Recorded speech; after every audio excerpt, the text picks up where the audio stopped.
welcome Pennsylvania Republican Senator Pat Toomey. He's the ranking member of the Banking Committee. Senator, thanks so much for being with us. Thanks for having me, David. Here in New York, let's pick up on Ukraine if we could. There's been unprecedented, I think it's fair to say, set of sanctions that have been imposed on Russia on a multilateral basis. I really want to say a lot of coordination. Have we gone as far as we can or should go? It's very interesting, David.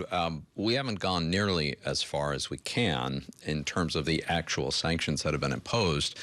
The market has gone further than the sanctions, by which I mean companies have decided that they're just going to back away from Russia, in part because maybe there's reputational risk, but also in part because they don't know where the sanctions are going to end up.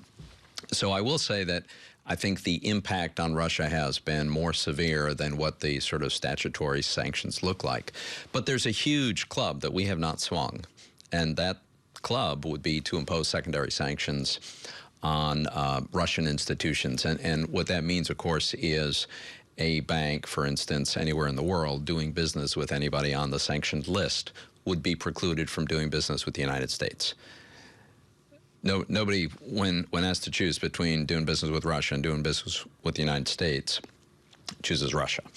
And that would have the effect of really isolating the economy. The most important direct effect is it would shut down their revenue from oil and gas sales. This is kind of bizarre, David, if you ask me. With this war going on, with us trying significantly to help the Ukrainians who have totally earned the support of the Western world, we in the collective West are nevertheless sending billions of dollars a week to Russia for their oil and gas. This is funding the war machine. And if we're going to be serious about this, and I think we should be, we need to shut that off. Senator, as you say, that is a very big club. Right. People are reluctant to use that because it has ramifications throughout the global economy as a practical matter. So, as I understand, it would be we'd impose sanctions on some third party for dealing with Russian entities, which really tends to shut down the economy overall. What are the downsides of going that route? Well, the first, the most immediate is the tension it could create within the alliance. Not all the Europeans would be on board with this, at least not initially, but I would suggest that it was Europeans and the Brits and Canadians that helped with Congress to pull this administration along to decide to separate some Russian banks from the SWIFT system in the first place. So they've been brought along. I hope if the president does go to Europe that he will take the occasion to make the case for secondary sanctions or get the Europeans to do the equivalent, which is to shut off the flow of revenue for oil and gas. Now, that's a lot easier for us to do than for some of the countries in Western Europe, but it is, I think, feasible. It is possible to replace the lost oil and the vast majority of the lost natural gas, even if Russia were to stop being a source altogether, which is unlikely that it would go to that extreme. But I think that, as long as we're willing to send him this much money every week, he's able to stay at this. What about China in all this? As I say, we have Jake Sullivan right now going over to Rome to meet with his Chinese counterpart. What about China supporting Russia? I mean, there can be a sword or a shield here. In the past, you've been one of those who said, let's make sure we have free trade wherever we can and only use sanctions where there's truly national security involved. Now we have a country invading another country, killing innocent civilians. How far would you go? Should we be putting pressure on China through sanctions?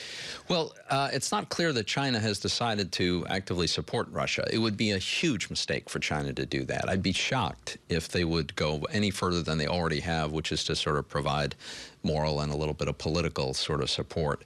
But the idea of providing military aid would be madness for China, because you see how united the Western world is. Well, China's very dependent on the Western world, specifically the United States and to a significant degree Europe, to buy their exports. Their economy has been slowing. They've got serious domestic economic problems. Xi wants stability for this next year or so until he's wrapped up cementing his subsequent term. It would be beyond imprudent. It would be, I'd be shocked if the Chinese would make that mistake. On the flip side of that, Senator, should we be at least taking a hard look at whatever tariffs we have on other countries at this point to say maybe this is a time to take them off, to shore up our trading relations, and by the way, help us on the inflation side? Absolutely, we should be doing that. We should have a free trade agreement with the UK. We should have a free trade agreement with Taiwan. We should be working on extended trade agreements with the ASEAN countries to help cement our relationship with countries that would rather be allied with us than with China. So there are many opportunities opportunities. Unfortunately, it's not a priority for this administration. It's a big missed opportunity. Let's make a turn here, if we could. You're a ranking member on the Senate Banking Committee. Yeah. And I was going to ask you a question about Senator Joe Manchin, his position on Sarah Bloom Raskin, but it's been taken away from him because it just crossed the wire right now. Okay. The Senator Manchin said he cannot support Sarah Bloom Raskin for the Federal Reserve. Does this spell the end of that nomination? I think it probably does as a practical matter. I'm not aware of any Republican support for Ms. Raskin. I have not spoken with every last Republican colleague, so I'm not speaking for anybody, but I'm just not aware of it. And look, I think her idea, which she has repeatedly and forcefully advocated for, of using the Fed to accelerate a transition to a lower carbon economy, using the Fed to allocate capital as, I guess, she sees fit. This is a radical change in the mission of the Fed. I mean, there's an important debate to have about how quickly we transition to a lower carbon economy, but those decisions need to be made in the most transparent and open process by people who are accountable to the American people because they have costs. That's not the role of the Fed. But has the market moved on this already? And in this sense, if insofar as when we're concerned about risks of banks lending to energy companies, those risks have gone down over the last month with the price of oil and what we've seen in the energy markets. The risk, so first of all, the risk is primarily a political risk. The world still needs fossil fuels. The world will continue to need fossil fuels for some time. We should have a sensible, rational transition. We're seeing right now how much leverage Russia has because we choose not to produce as much as we could be producing. None of this makes sense. But the most important thing here, David, in my view, is Congress should not be shirking its own responsibility to make decisions and be politically accountable for them. This is not the role of the Federal Reserve, to be the country's allocator of capital. Set aside, if we could, for a moment, Ms. Sarah Bloom Raskin.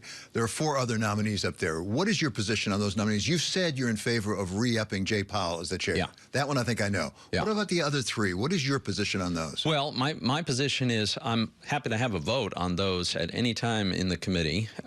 We could have done that several weeks ago. We could do it tomorrow. I'll support Chairman Powell for his confirmation. I will oppose Lael Brainerd and Professor Cook, and I'll support Philip Jefferson, who is the 4th of the 4 nominees. That's very helpful. It's good to have the specifics. Really great to have you with us always, Senator. That is Senator Pat Toomey, Republican of Pennsylvania. Coming up.